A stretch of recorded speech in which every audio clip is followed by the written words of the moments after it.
Dan menjadi pertanyaan yang kedua, apakah seorang wali dia itu tahu, menyadari bahwa dirinya dibuat Allah atau tidak? Itu ya, ini yang sadar atau yang sadar, yang ngaku-ngaku atau tidak ngaku-ngaku, silakan. Semoga ilmiah yang ditetapkan oleh para ulama-ulama fikih al-Qur'aniyah. Ya. Terus, apakah seorang ya, apalagi di luar tadi, ya, dia itu tahu, menyadari bahwa dia itu mempunyai kelebihan, mempunyai satu keistimewaan, mempunyai satu karomah daripada Allah. Ya. Ini perlu kita dudukkan. Hati-hati. Ya, karena sekarang kehebatan itu mulai mewarta sampai sudah menguasai dari sisi. Ada dunia lain. Ya kan? Apalagi pembunuh hantu. Tapi yang paling suka ada itu satu lagi. Ada setan. Itu paling suka. Saya takut jangan-jangan penontonnya sendiri setan. Ya, karena di Al-Quran dikatakan memang ada satu setan pembinaan, itu memang ada. Ya, ada setan dia dibuat remong-remong gitu. Kadang-kadang tidak ada ketawa juga. Yang jadi pertanyaan, ya Allah, setan saja ini dari sini toh. Ya, apalagi istri ini dari sini toh. Nah, coba, ya Allah, pinter-pinternya cari duit. Ya, insya Allah. Sudah, nggak urusan itu. Ini ngomong soal gimana? Dijawab oleh sebagian para ulama. Ya, yang satu menjawab seorang wali. Ya, dia tidak akan tahu. Dia tidak akan merasa bahwa dirinya itu wali, bahwa dirinya itu mempunyai karamah. Kenapa? Yang pertama, karena mungkin semua itu berbahaya. Kelebihan, keistimewaan yang diberikan oleh Allah kepada kita itu merupakan tipu daya daripada Allah. Ya tahu? Banyak orang yang diberi ilmu oleh Allah. Yang ilmu itu sendiri ada suatu tuntutan agar dikerjakan. Tapi dihalang-halangi oleh Allah, tidak bisa mengamalkan ilmunya. Dan banyak orang itu diberi suatu keterbukaan beramal ibadah segala macam oleh Allah, tapi kenyataannya dia terhalang oleh Allah, tidak bisa ikhlas kepada Allah. Dan banyak orang-orang itu ikhlas, kadang-kadang menunjukkan dirinya sebagai seorang ikhlas. Aku begini ini, ada lagi karena Allah. Aku begini sebetulnya. Dibiarkan, dia akan mengaku. Kalau tidak ada saya, ya mungkin saya. Jadi mungkin apa tidak? Ada orang diberi satu keikhlasan oleh Allah, tapi dia terbimbing oleh Allah, tidak ada kesungguhan di dalam beribadah kepada Allah. Kenapa kok seperti itu? Kenapa? Karena keputusan akhir daripada kita ini adalah selalu di tangan Allah.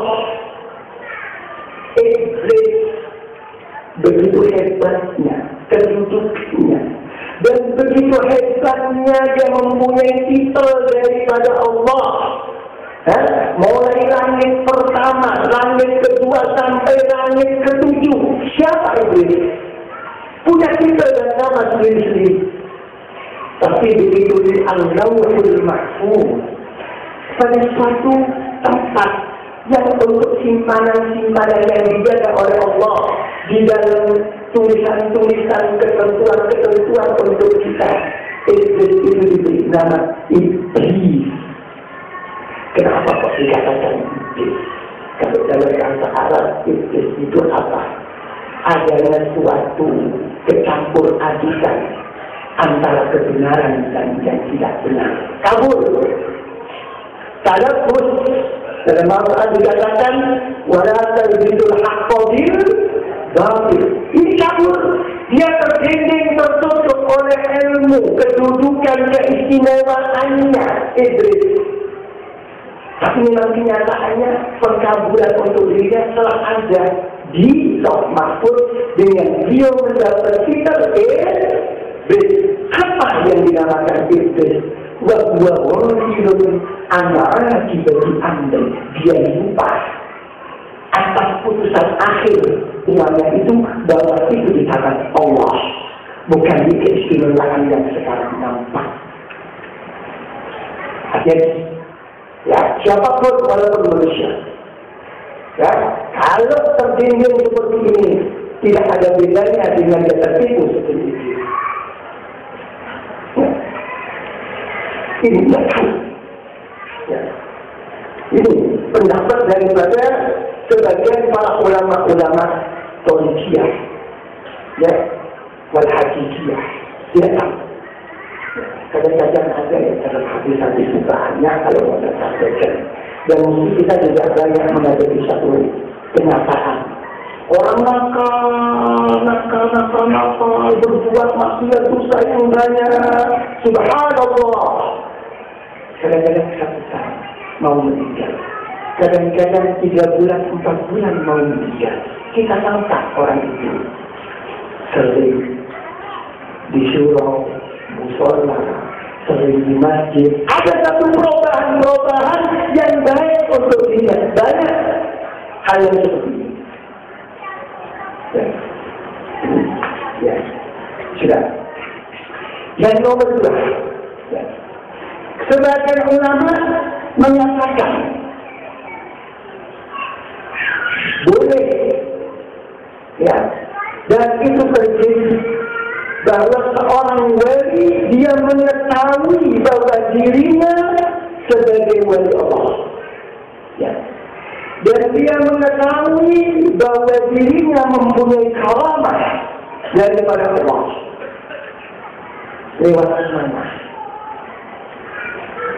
Bittila illahi ta'ala ala akibati amri. Karena telah diberitahukan kepada Allah atas siapa dia yang sebenarnya, dan dia akan selamanya seperti itu. Lewat mana? Ditorikil karamah. Sebab jalan apa? Melalui jalan karamah daripada Allah Ta'ala itu. Ya. Dan ini bagaimana? Seperti hanya sahabat yang 10 yang telah dijamin oleh Allah Subhanahu wa Ta'ala, dia sebagai ahlul jannah. Cuma di sini perlu nanti saya. Kalau sudah seorang wali dia tahu, mengetahui dan menyadari bahwa dia sebagai wali min awliyaillah, bahwa dia mempunyai satu karamah daripada Allah, kita pelajari bagaimana hakikat kepribadiannya sendiri. Ya, makanya kadang-kadang sering saya goda ingin jadi wali atau tidak, ingin jadi siapa yang sudah ingin jadi wali. Sampai saya suruh mau jadi wali apa? Mau jadi wali yang kaya atau yang melarat? Ya, kami sudah begitu kan. Kalau sudah mau jadi wali dibawa kemana? Mau apa? Nah, kalau Anda sudah memilih, jangan lagi memilih kaya.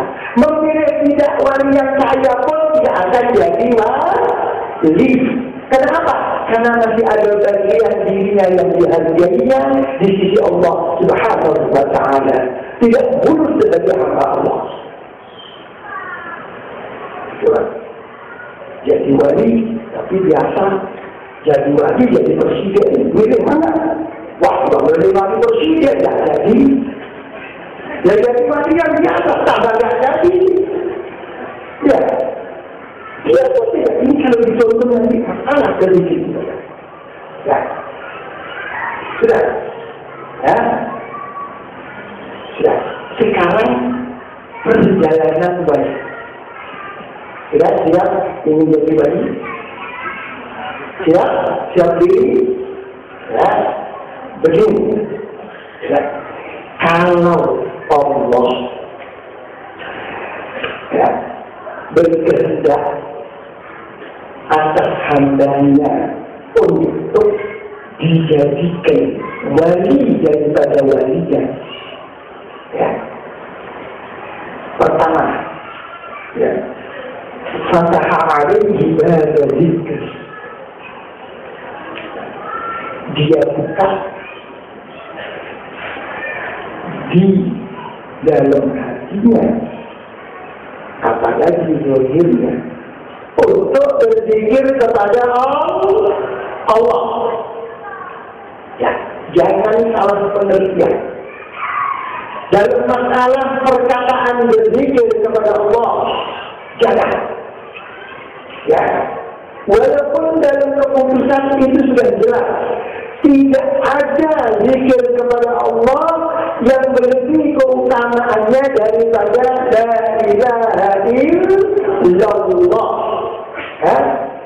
Atau Allah atau hu mengikuti, ya, kedudukan masing-masing di sisi Allah, ya. Dan jangan sampai dibatas, ya, bahwa zikir itu melakukan, ya, yang berbentuk ibadah, puasa, ya, bertakbir, ya, berbaca Quran atau sebagainya. Tidak. Ya, zikir di sini mengikut thariqah adalah sesuatu yang merangkum segala aspek hidup dan kehidupan di mana kita berada dan seberapa kita menggantungkan diri, menyandarkan diri kepada Allah. Ya, karena itu di dalam definisi zikir adalah istihdharul qalbi fi 'azmatillah subhanahu, menghadirkan, mendudukkan hatinya. Didudukkan di mana? Di keagungan Allah. Cara kita mendudukkan hati kita di keagungan Allah melalui apa? Melalui kita merasa bodoh, melalui kita merasa lemah, melalui kita merasa hina, tidak ada kemampuan apapun tanpa pertolongan dari Allah. Dimanapun kita berada, itu yang menjadi hakikat diri. Yang seperti ini tidak menyebut la ilaha illallah, tidak menyebut Allah, tiba-tiba terbuka hatinya. Memang apa daya kita? Cuma Allah yang memutuskannya. Dengan penuh makrifat kesadaran dirinya, dengan itulah maka terlontar keluar dalam hatinya dengan menyebut Allah, bukan pemaksaan dari pikiran luar, dipaksakan ke hati, dikeluarkan ke mulut, tidak, memang dari kesadaran hati. Lain, ini yang jadi masalah. Dimanapun ibu bapak berada, dimanapun silakan. Bila begitu terusik mengingat keagungan Allah, menyadari kekurangan kita, disitulah kita duduk pada hakikat zikir kepada Allah Subhanahu wa Ta'ala. Karena mengikut thariqah, syarat zikir yang paling utama adalah zikrul mazkur, mengingat yang dizikir yaitu Allah. Wa illam yataharrak lisan wa syafadah, walaupun lisan dan bibirnya tidak bergerak. Sudah, susah dari mau ingat-ingat seperti ini. Susah atau tidak? Ya? Susah. Ya. Ya, gampang jadi kalau lagi ingin bertanya ini. Nanti kalau udah keluar dari masjid nggak tahu lah. Apalagi udah ketemu bini, anak, ya urusan, ya satu dulu kuncinya. Selalu punya niat yang baik. Ya, niat kemana niat yang baik?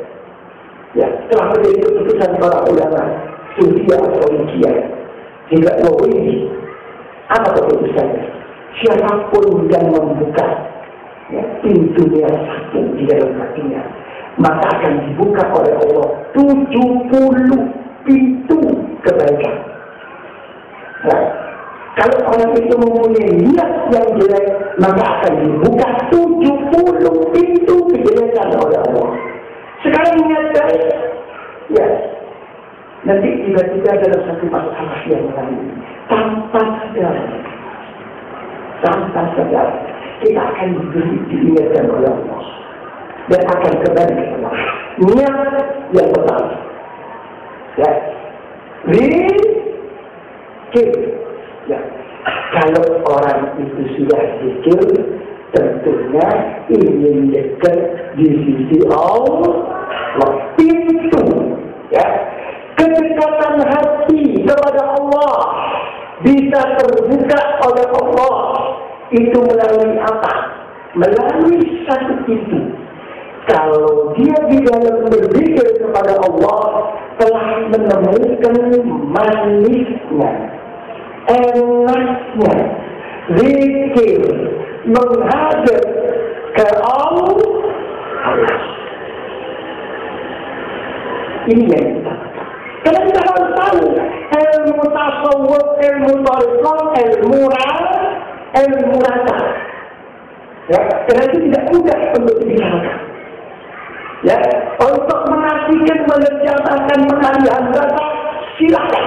Tapi untuk ilmu tariqah, sufia merupakan satu tuntunan bimbingan, apalagi membuka apa yang tersebaris dan tersimpan di perkataan isyarat daripada guru-guru tariqah tidak semudah itu.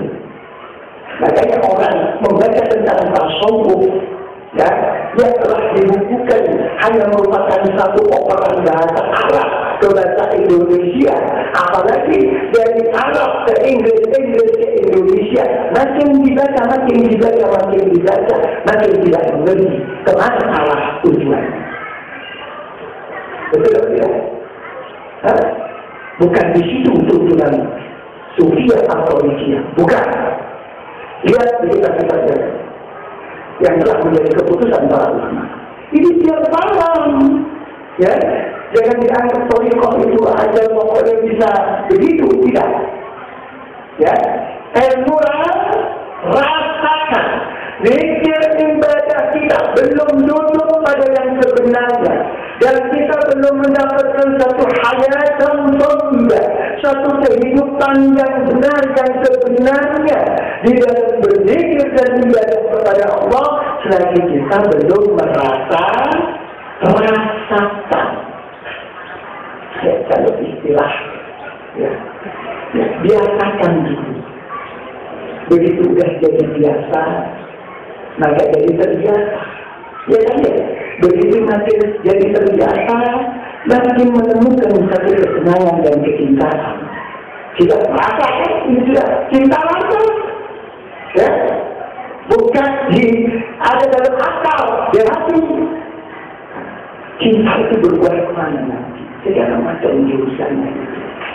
Ada yang merupakan satu ketunjukan di keagungan Allah, dan ada yang merupakan satu kerinduan, dan ada juga merupakan satu kemanjaan melihat kebesaran rahmat daripada Allah Subhanahu wa Ta'ala. Banyak catatan kita. Ya, sudah. Kalau orang itu sudah merasakan manis dan indahnya berzikir ibadah kepada Allah, maka didudukkanlah orang ini. Didudukkan kemana? Didudukkan di kedudukan menemukan satu keindahan. Ya. satu kebahagiaan digasinya, diartinya di dalam duduk di sisi Allah. Apakah ibadah itu semua?